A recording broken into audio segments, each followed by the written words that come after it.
Boa noite a todos.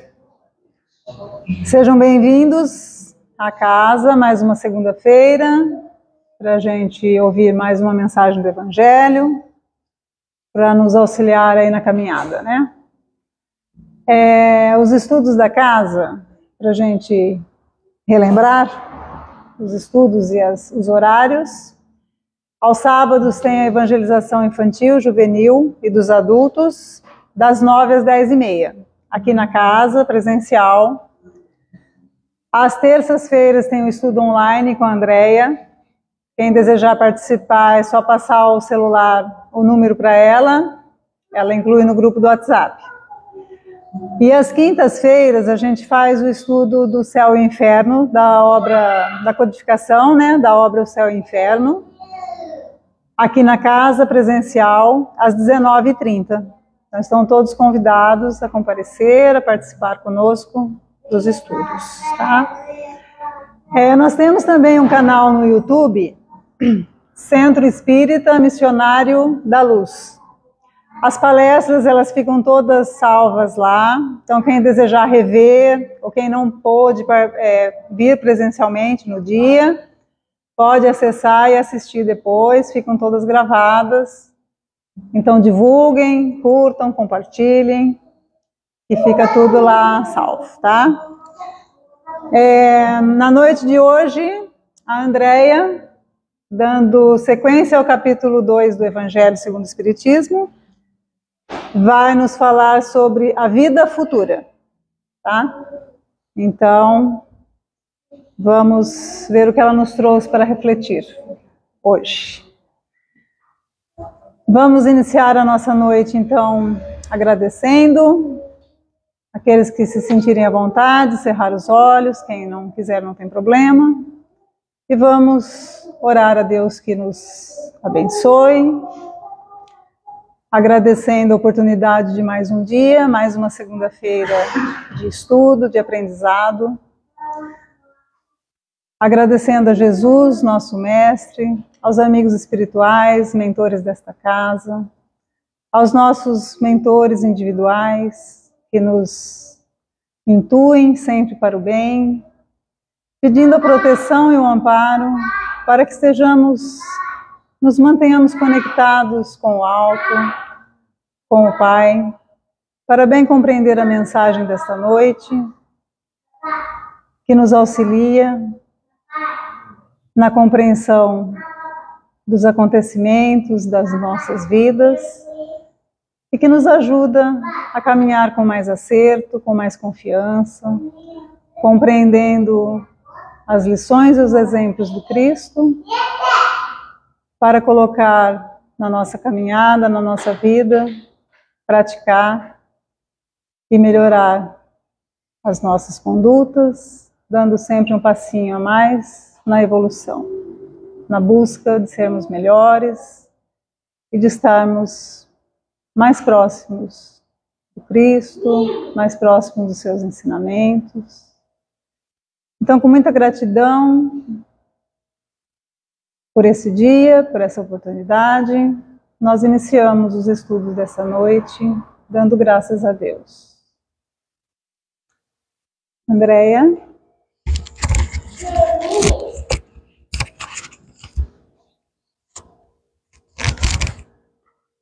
Obrigada, Cecília. Boa noite a todos.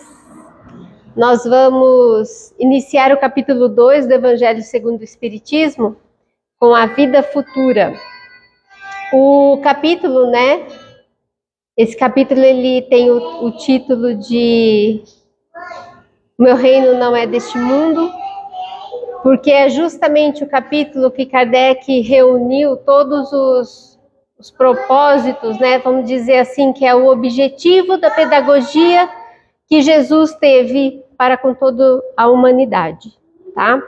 Então a gente vai ver, né, que no decorrer desse capítulo a gente vai ter o conhecimento de como Jesus passou, né, toda a sua mensagem para toda a humanidade com o maior respeito possível que teve para com todas as criaturas aqui presentes no planeta e que ali ouviam as suas preleções, né, as suas parábolas. Então a gente vai conversar bastante a respeito disso, tá, no decorrer deste capítulo. Bom, a vida futura, vamos lá. O capítulo se inicia, né, com o princípio em João, capítulo 18, 33 a 37.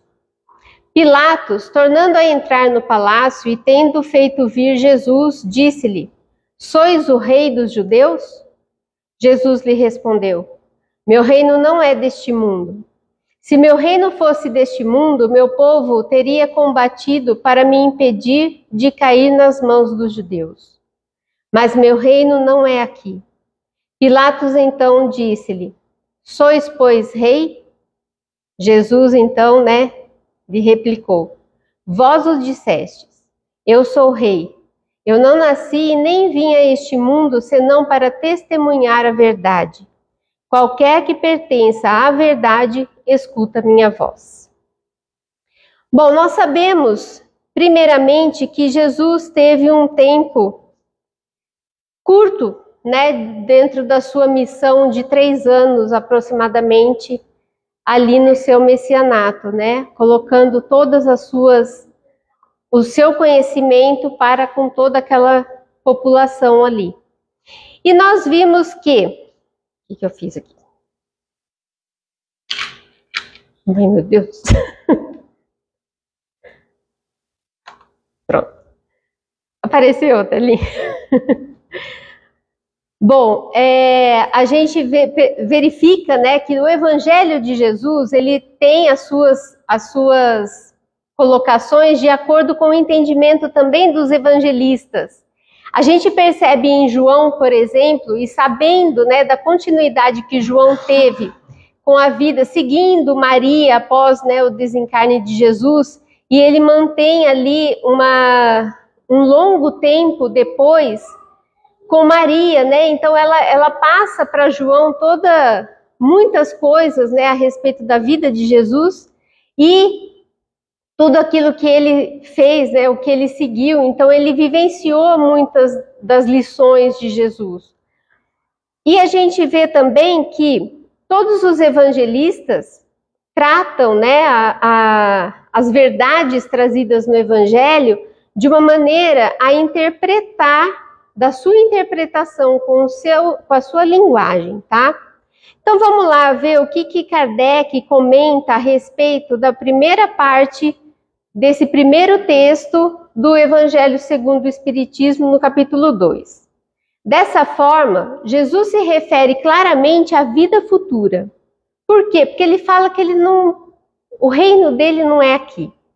E muitas vezes, em todas as suas preleções, ele fala, no reino dos céus. Deus, Deus está acima, está no reino dos céus. Que ele apresenta em todas as circunstâncias como o fim a que se destina a humanidade. Olha lá, a projeção, de todos nós, enquanto espíritos em evolução, nós chegaremos num objetivo maior. E como devendo ser o objeto das principais preocupações do homem sobre a terra. Todas as suas máximas se referem a esse grande princípio. Sem a vida futura, com efeito, a maior parte de seus preceitos de moral não teriam nenhuma razão de ser. É por isso que os que não creem na vida futura, pensando que ele apenas falava na vida presente, não os compreendem ou os acham pueris. Esse dogma pode ser considerado, portanto, como ponto central do ensinamento do Cristo.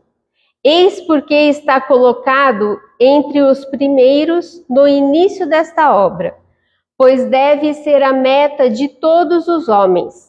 Só ele pode justificar os absurdos da vida terrestre e harmonizar-se com a justiça de Deus.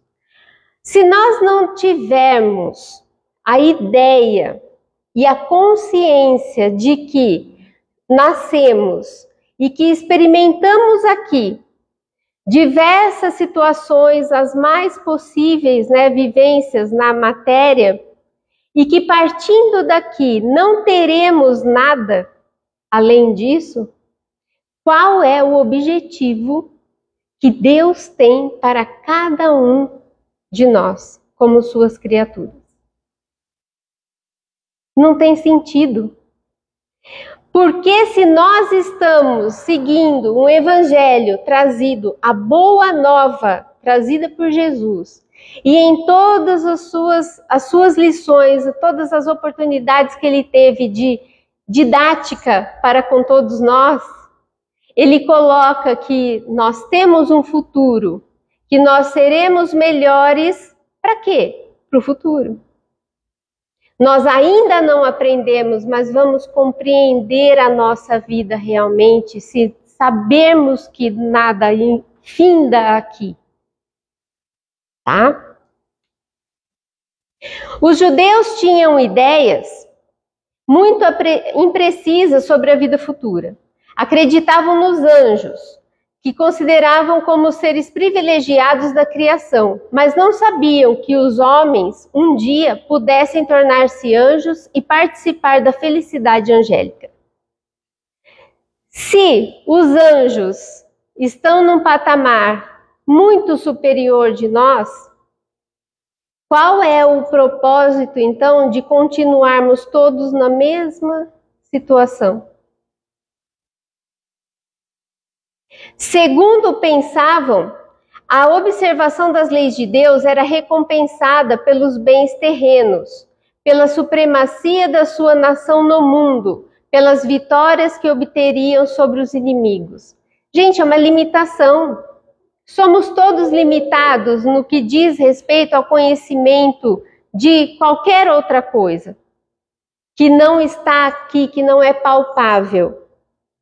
Então, naquela época, o povo hebreu, os judeus, depois, vieram já com essa ideia muito materializada. A ideia de ser superior estava apenas no limite do que eles podiam contar, do que eles podiam ver e ali ter a sua crença. Eles não acreditavam que uma vida futura poderia ter cada um de nós e um processo de progressão, tá? As calamidades públicas e as derrotas eram os castigos da desobediência. Olha lá a ideia que a gente tem de punição, né, do Deus punitivo, que a cada catástrofe que acontece no planeta, ele está nos punindo e não vendo, né, que tudo parte de uma consciência nossa, consciência de preservação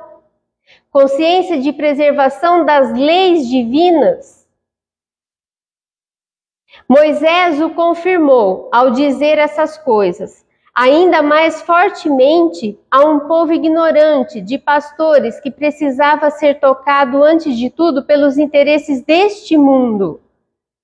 Portanto, a condição de ideia de uma vida futura não era o que além do que se pensava na matéria, era apenas aqui. O melhor que poderia se obter aqui, tá? Mais tarde, Jesus veio lhes revelar que existe outro mundo, onde a justiça de Deus se realiza. É esse mundo que ele promete aos que observam os mandamentos de Deus. É nele que os bons são recompensados. Esse mundo é o seu reino, no qual se encontra em toda a sua glória, e para o qual voltará ao deixar a terra. Olha a ideia, já que Jesus traz também, de que a nossa passagem aqui no plano material é temporário. Que nós retornamos ao plano espiritual. Jesus, entretanto, conformando o seu ensino ao estado dos homens da época, evitou-lhes dar os esclarecimentos completos que os deslumbraria em vez de iluminar, porque eles não o teriam compreendido. à humanidade naquela época condições de compreender a ciência por trás da doutrina espírita, por exemplo, sendo que muitas coisas de ciência não tinham ainda sido reveladas naquela época, há 2000 anos? Por que será que as revelações das leis divinas vêm vindo pautadamente, de acordo com a evolução da consciência humana, a evolução da humanidade? E não somente em questão de moral, mas sim material também, com a verificação das ciências que nós temos hoje. O conhecimento trazido por todos os grandes espíritos que por aqui passaram e que se mantêm no planeta ainda em evolução destas ideias. Porque não chegamos no patamar superior. Temos muito que caminhar, temos muito que evoluir ainda. E o planeta necessita de que seja progressiva essa ideia. Porque se Jesus tivesse falado a respeito de todos os milagres que ele fazia acontecer ali, teriam todos a capacidade de conhecimento naquela época, de compreensão sobre o magnetismo, sobre o passe, a mediunidade? Não teríamos. E imaginem o caos que seria ter toda essa informação. Será que hoje estaríamos aqui reunidos, falando a respeito de magnetismo, de mediunidade, falando a respeito da verdade de Jesus? Ou teríamos nos deslumbrado lá atrás e atrasado ainda mais a nossa chegada até aqui? Tá vendo como que tudo parte de uma inteligência superior? Não adianta eu querer explicar equação de segundo grau para uma criança que está se alfabetizando. O que ela vai fazer com essas informações? Ela não tem condições ainda para a compreensão. É a mesma coisa. Então nós estamos todos mergulhados numa inteligência superior que respeita os nossos limites. E essa inteligência é suprema, causa primária de todas as coisas. É Deus. E foi essa a base que Jesus utilizou dentro de todas as suas palavras, todos os seus ensinamentos, todas as parábolas, todas as formas que ele teve nesses 3 anos curtinhos que foram, e ele deixou uma riqueza toda para nós. Isso porque ele não escreveu nada. Ele só demonstrou e deu seu exemplo. Ele se limitou a colocar, de certo modo, a vida futura como um princípio, uma lei da natureza, a qual ninguém pode escapar, seja a crença que cada um quiser seguir. A verdade é uma só. Ou vocês acham que só reencarnam quem é espírita?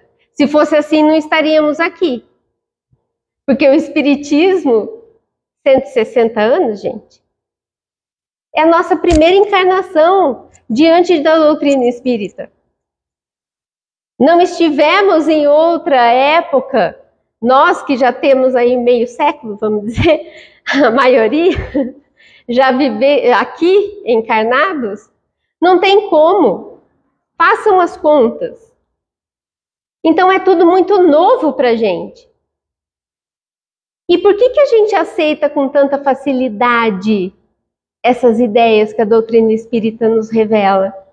Através dos grandes espíritos da codificação, que contribuíram para que Kardec organizasse todas essas informações e não viesse destruir lei nenhuma, como Jesus não veio destruir lei nenhuma. Ele só veio exemplificar, e a doutrina espírita veio explicar. Simples assim. Está claro? Está. Quem tem olhos de ver, que veja. Quem tem ouvidos de ouvir, que ouça. Jesus disse isso explicando àqueles que o cercavam ali, logo após da parábola do semeador, que um de seus pergunta a ele, por que lhes fala por parábolas? Já contamos essa historinha aqui muitas vezes, né? E por quê? Porque justamente Jesus explica, a vocês foi dado a oportunidade de compreender as leis divinas, as leis de Deus, como chegar no reino dos céus. Mas a eles ainda não foi dada essa oportunidade, porque eles não compreendem. Eles veem, mas não enxergam. Eles ouvem, mas não compreendem. Olha o respeito ao limite de entendimento de cada um. Eu costumo dizer, né? Na evangelização, a gente já comentou várias vezes isso com as crianças, em outras oportunidades de falar aos nossos irmãos também, de outras casas, que Jesus utilizou de uma pedagogia paternal. Ele chama a atenção da gente, ele precisou encarnar aqui para olhar no nosso olho. Eu não sei se eu já comentei isso aqui, mas é como se nós precisássemos chamar a atenção da criança que está fazendo, né, causando algum transtorno dentro de casa. Adianta você gritar de onde você estiver? Não adianta, você tem que sentar, olhar no olho dela, chamar a atenção e dizer por que ela está sendo repreendida.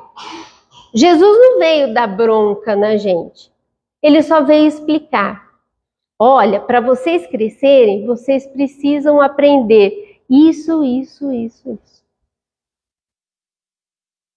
Mas ele precisou se abaixar ao nosso nível. É assim. Para tudo que a gente for fazer, olhe no olho da pessoa. Converse, seja sincero. Porque é importante. Opa, volta. O Espiritismo veio completar nesse ponto, como em muitos outros, o ensinamento do Cristo, quando os homens se mostraram maduros para compreender a verdade. Com o Espiritismo, a vida futura não é mais simples artigos de fé, ou simples hipótese. É uma realidade material, provada pelos fatos, porque são as testemunhas oculares que a veem descrever em todas as suas fases e peripécias, de tal maneira que não somente a dúvida já não é mais possível, como a inteligência mais vulgar pode fazer uma ideia dos seus mais variados aspectos. Da mesma forma que imaginaria um país do qual se lê uma descrição detalhada. Ora, essa descrição da vida futura é de tal maneira circunstanciada, são tão racionais as condições da existência, feliz ou infeliz, dos que nela se encontram, que acabamos por concordar que não podia ser de outra maneira e que ela bem representa a verdadeira justiça de Deus. A justiça, quando nós vemos irmãos nossos nessa mesma condição, hoje estamos aqui todos em segurança, não correndo risco de vida, podemos falar abertamente sobre o cristianismo, sobre qualquer outra crença, podemos ser respeitados, enquanto que na nossa mesma casa, enquanto globo, temos irmãos sofrendo por tudo isso, pela falta disso, dessa mesma liberdade. Não somos todos iguais, não fomos criados iguais. Por que estamos nessa condição tão diferente? Por que será que as experiências são tão diferentes? Se tivéssemos apenas essa vida, nascemos aqui, né, no século passado, estamos na vida aqui, vivendo, trabalhando, alguns com mais dificuldades, outros com menos, algumas pessoas sofrendo com doenças, outras felizes da vida. Se tivéssemos a condição, não teria que ser tudo igual?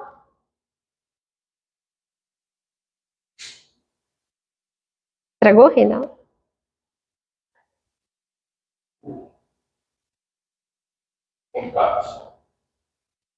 Haveria justiça nessa condição? Nós estamos vivendo justamente o que nós precisamos, é justamente o ponto que estamos precisando, porque nós pedimos para aparar as nossas arestas, reparar os nossos problemas. E é a oportunidade que todos nós temos justamente de aprender, porque estamos tendo a oportunidade de aprender com os nossos erros e reforçar os nossos acertos. E sendo assim, podendo evoluir, trabalhar na evolução do nosso planeta. Ajudar, ser voluntário em algo legal, algo que faça os outros mais felizes, algo que traga conhecimento para as outras pessoas e que possa ainda despertar a consciência desses. Olha que legal! Você ter consciência que você está aqui evoluindo, mas melhor ainda, você levar outros para a evolução também. Traçar formas de ajudar. Porque sabemos que muitos dos nossos irmãos espíritos superiores que encarnam aqui no planeta justamente nesta missão de fazer com que a humanidade evolua também. Cria uma consciência aqui, trabalha uma verdade ali e com isso vai melhorando. Tudo vai melhorando. O bem vai fluindo. E é esse o propósito da pedagogia que Jesus trouxe. Porque é a base. A vida futura, a verdade da vida futura, é a base e a condição de compreendermos o que Jesus quis dizer a Pilatos ali, que o meu reino não é deste mundo. Porque eu só vim aqui trazer a verdade deste reino maior, que não é na matéria, e sim na consciência de cada ser, na consciência que nós trazemos dentro de cada um de nós. Porque tá é a nossa sementinha. Se todos nós partimos do mesmo princípio e fomos criados simples e ignorantes por Deus, estamos todos na mesma consciência de que vamos chegar lá. Nos anjos, e que possamos ainda estar aqui para ver o planeta evoluir. Que eu possa ter condições de ajudar nessa evolução. Bom, então nós temos 3 grandes revelações das leis divinas, né? E foi aí que tudo começou. Porque a consciência de que nós estamos e fomos criados por um Deus único. A começar por aí, a começar a colocar ordem no pensamento da humanidade. Porque antes acreditava-se em vários deuses. Era uma bagunça só, né? E no que diz respeito à Grécia Antiga, eles ainda brigavam entre eles. O que vem a ser senão os nossos sentimentos humanos simples? Orgulho, o ego, não é assim? O egoísmo. Aqueles deuses, né, os gregos que nós temos na mitologia, nada mais é do que uma representação dos sentimentos humanos. Mas os sentimentos que nos limitam. Epa, tá precisando pôr ordem aí. Então aí vem a nação hebraica com o monoteísmo, e Moisés foi o grande legislador que trouxe as leis divinas através dos 10 mandamentos, fortalecendo a ideia do Deus único. Eu não tenho que me preocupar se Deus é esse, se Deus é aquele, é um único. Já começa por aí a ordem, a organização das nossas ideias, enquanto humanidade. Se ele é único, se ele é superior, não tem ninguém para aparar, então é a ele que eu devo seguir. É a ele que eu devo ouvir as suas leis. As leis da natureza, gente. Não é nada tão grande assim. Se hoje a gente já não pensa mais em matar ninguém, tá ótimo, já evoluiu. Tá aí. Um dos 10 mandamentos você já cumpre. Não é assim? E olha que maravilha. Tem vários outros ali que a gente consegue também. Já superou. E amar? Porque é a segunda grande revelação com Jesus. A lei de amor. Amar não é só não roubar, não matar, mas ajudar, olhar o próximo, olhar a carência à sua volta, a necessidade que nós temos, que nós não somos únicos. Deixar para trás o egoísmo e o orgulho, que só atrasa a evolução espiritual. Mas saber que a gente faz parte de uma sociedade que necessita de mãos que amparam. E é isso que Jesus veio nos chamar a atenção. Quando Jesus nasce, simples. Esperavam um rei. Ele veio. Ele nasceu. Mas ele não foi compreendido pela maioria. E infelizmente, nós temos, né, a história para contar. Mas Jesus não foi embora. Ele nos deu o certificado da vida futura. Então ele ressuscitou. Ele apenas desencarnou, deixou aqui a roupagem. Mas ele segue, porque ele já estava aqui antes. Ele esteve conosco e continua conosco. Pois é ele que rege o nosso planeta. É ele que está no comando. E por mais caos que a gente acha que a gente está vivendo, é que as coisas estão precisando se colocar no lugar. Quem costuma fazer faxina em casa sabe bem que é isso, né? A gente consegue limpar bem a casa da gente sem tirar as coisas do lugar? Sem fazer aquela baguncinha? Tirar tudo mesmo. Senão não fica bem feito, né? Então é isso que a gente está vivendo. E é justamente a necessidade que cada um de nós temos de compreender esse momento que nós estamos passando. Por quê? Porque Jesus, há 2000 anos atrás, ele prometeu que ele enviaria um Consolador. É a terceira grande revelação das leis divinas. Continua. Teve alguma lei nova? Jesus já falava da vida futura. Ele já disse tudo isso. é que agora a gente está podendo ter um entendimento através de fatos.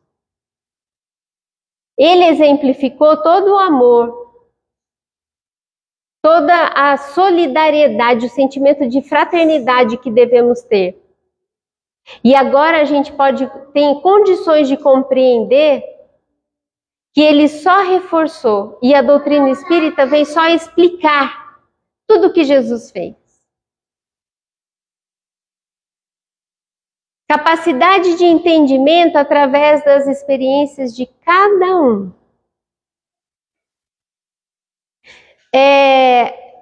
Quando a gente fala, né, que nós trazemos uma mochilinha nas nossas costas, essa mochilinha ela tem um nome, chama-se consciência.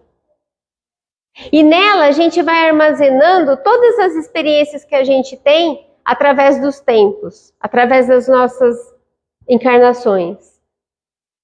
E se hoje eu tenho uma mochilinha repleta de coisas ali que são legais e outras nem tanto, porque nós não somos perfeitos, tá? Não pensa que na próxima encarnação já seremos anjinhos. Não. Ainda temos muito que fazer o bem aqui, praticar o bem. É essa oportunidade que a gente tem. De abrir a nossa mochilinha de vez em quando e olhar o que tem ali, o que eu preciso resolver, que ainda não está resolvido. Então aí a gente se organiza toda, né, para uma próxima experiência. Aí chega aqui, o que acontece? A gente esquece. Mas o sentimento a gente não esquece. A gente traz medos, a gente traz traumas, a gente traz alegrias, saudades. Vocês já sentiram saudade daquilo que você não vivenciou aqui, mas que te lembra alguma coisa? Uma memóriazinha assim, um som, um perfume, né? São coisas assim que despertam na gente algum sentimento. De onde vem isso? Na sua mochilinha, tá? Então, cada um tem a sua experiência. Cada um é muito particular essa questão de evolução. Falar que eu sou evoluída, não posso.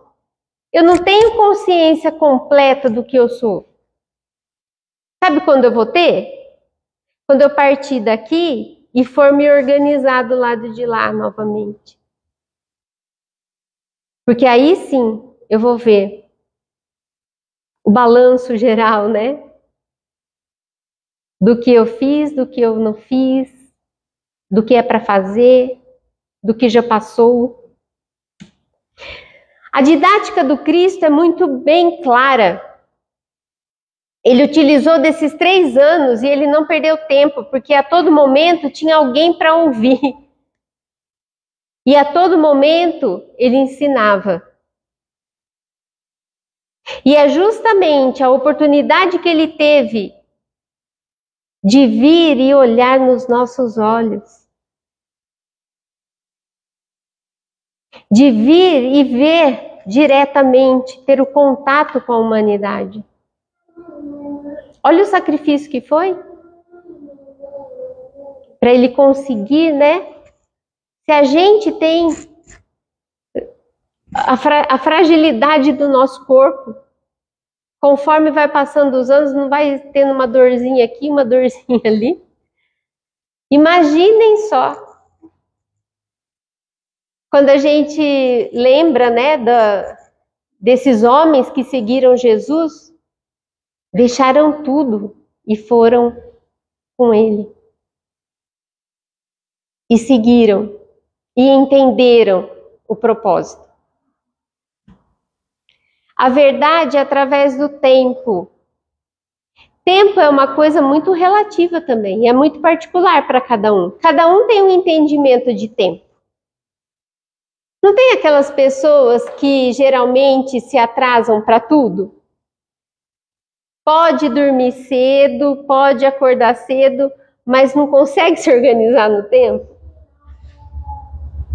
Eu tenho uns na minha família desse jeito. Não tem um evento que não chega atrasado. Mas é assim, cada um tem a sua percepção de tempo. E não é só nas coisas corriqueiras do dia a dia. É a ideia que nós temos. O que estamos fazendo com o tempo nosso? No que eu estou aproveitando do meu tempo? Medo do desconhecido. É tão claro isso. Isso vem do nosso instinto. Lá, ó, de quando fomos ainda primitivos, né? Instinto. Preservação. Lei de preservação. Simples assim.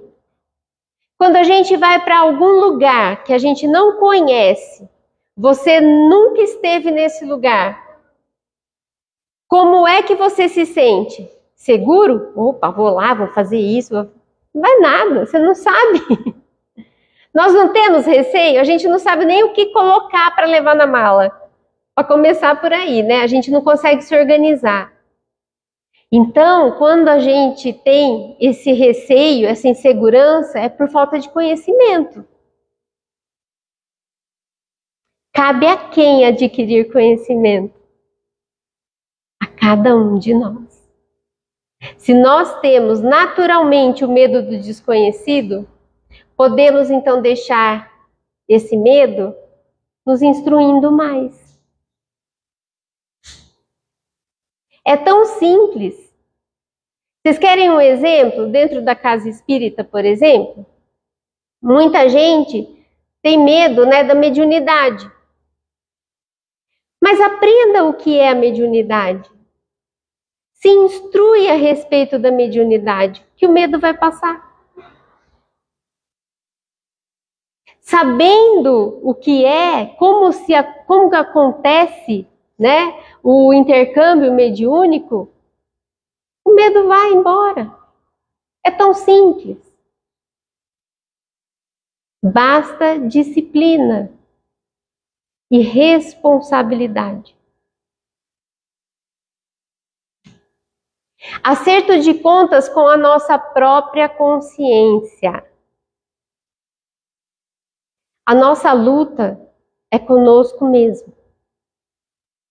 Porque é comigo que eu tenho que me acertar. Como que nós estamos vivendo hoje? Como que a gente lida com a nossa vida no dia a dia?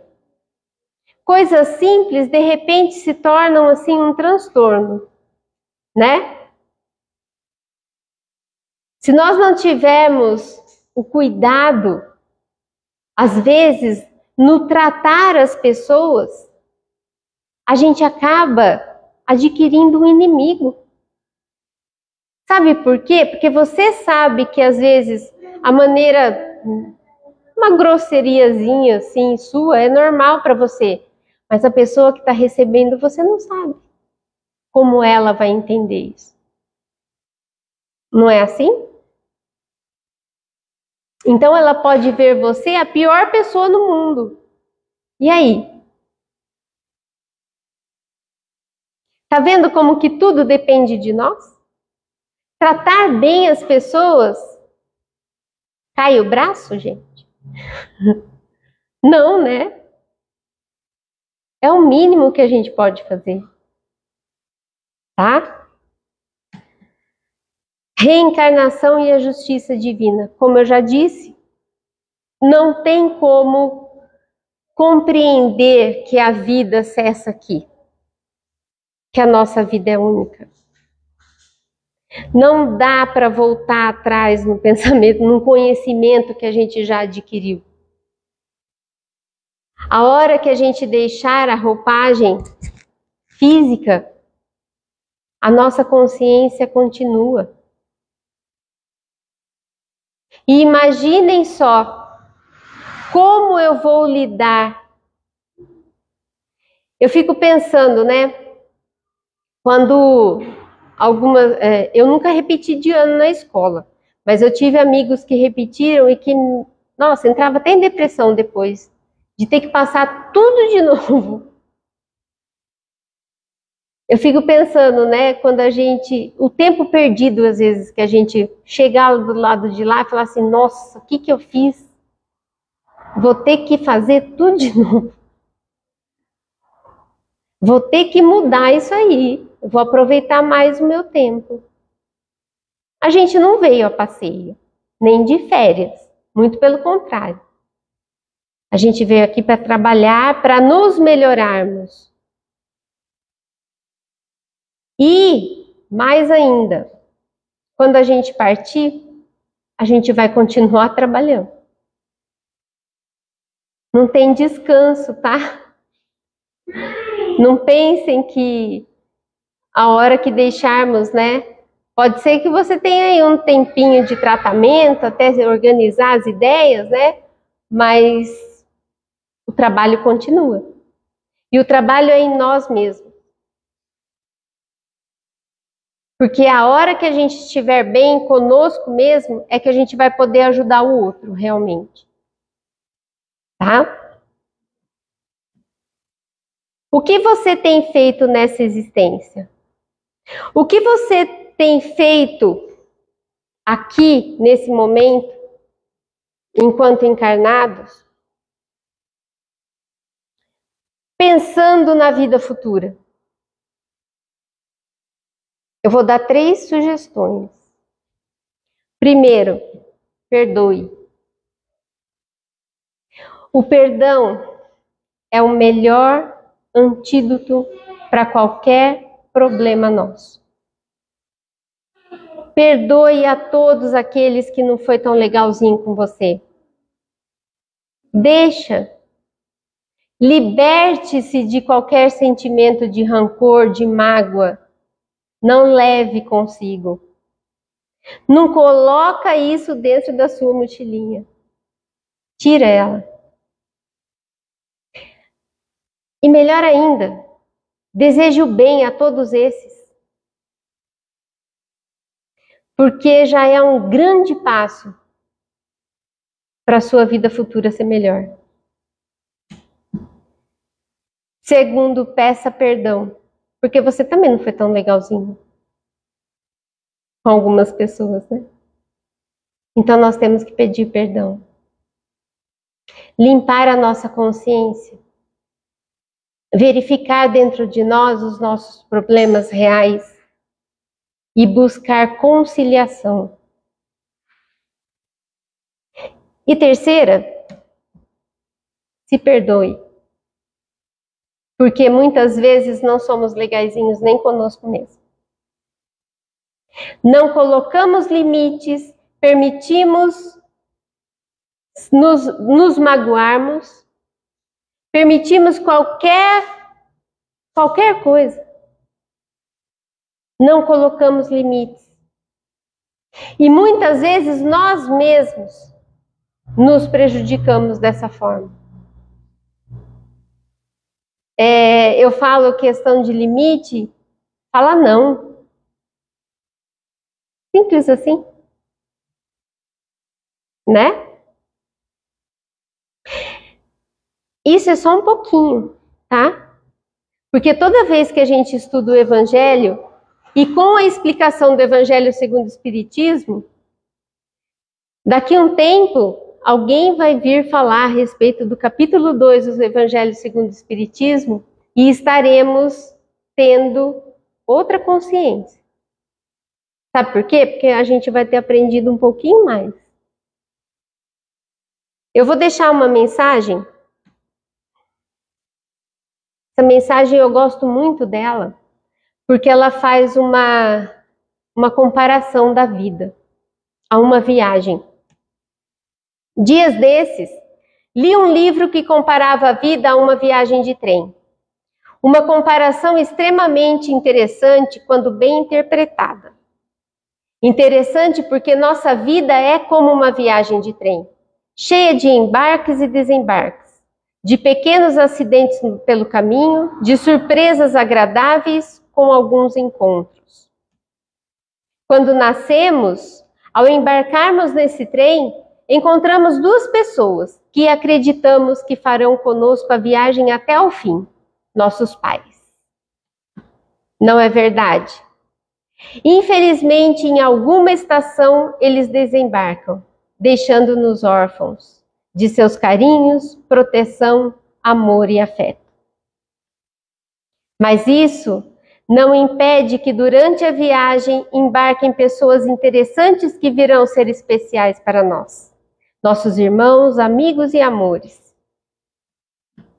Muitas pessoas tomam esse trem a passeio, outras fazem a viagem experimentando somente tristezas. E no trem há também outras pessoas que passam de vagão em vagão, prontos para ajudar quem precisa. Muitos descem e deixam saudades eternas. Outros tantos viajam no trem de tal forma que, quando desocupam seus assentos, ninguém sequer percebe. Curioso é considerar que alguns passageiros que nos são tão caros acomodam-se em vagões diferentes do nosso. Isso nos obriga a fazer essa viagem separados deles, mas isso não nos impede de, com grande dificuldade, atravessarmos nosso vagão e chegarmos até eles. Essa viagem é assim, cheia de atropelos, sonhos, fantasias, esperas, embarques e desembarques. Sabemos que esse trem jamais volta. Façamos essa viagem da melhor maneira possível, tentando manter um bom relacionamento com todos, procurando em cada um que tem de melhor, lembrando sempre que, em algum momento do trajeto, poderão fraquejar e provavelmente precisaremos entender isso. Nós mesmos fraquejamos algumas vezes e certamente alguém nos entenderá. O grande mistério é que não sabemos em qual parada desceremos. Fico pensando, quando eu descer deste trem, sentirei saudades? Sim, deixar meus filhos viajando sozinhos será muito triste. Separar-me dos amigos que nele fiz, do amor da minha vida, será muito dolorido. Mas me agarro na esperança de que, em algum momento, estarei na estação principal e terei a emoção de vê-los chegar com sua bagagem, que não tinham quando embarcaram. E o que me deixará feliz é saber que, de alguma forma, eu colaborei para que essa bagagem tenha crescido e se tornado valiosa. Agora, neste momento, o trem diminui sua velocidade para que embarquem e desembarquem pessoas. Minha expectativa aumenta à medida que o trem vai diminuindo sua velocidade. Quem entrará? Quem sairá? Eu gostaria que você pensasse no desembarque do trem, não só como a representação da morte, mas também como a continuidade dessa viagem. Fico feliz em perceber que certas pessoas, como nós, têm capacidade de reconstruir o recomeço. Isso é sinal de garra e de luta, é saber viver, é tirar o melhor de todos os passageiros. Agradeço muito por vocês fazerem parte da minha viagem, e por mais que nossos assentos não estejam lado a lado, com certeza o vagão é o mesmo. Muito obrigada. Era essa a mensagem. Nós, como eu já disse, nós estaremos no capítulo 2, vivenciando justamente o objetivo da pedagogia de Jesus, do Evangelho do Cristo. E nós convidamos a vocês a continuarem essa reflexão conosco, porque com certeza vai fazer parte da nossa bagagem. Obrigada.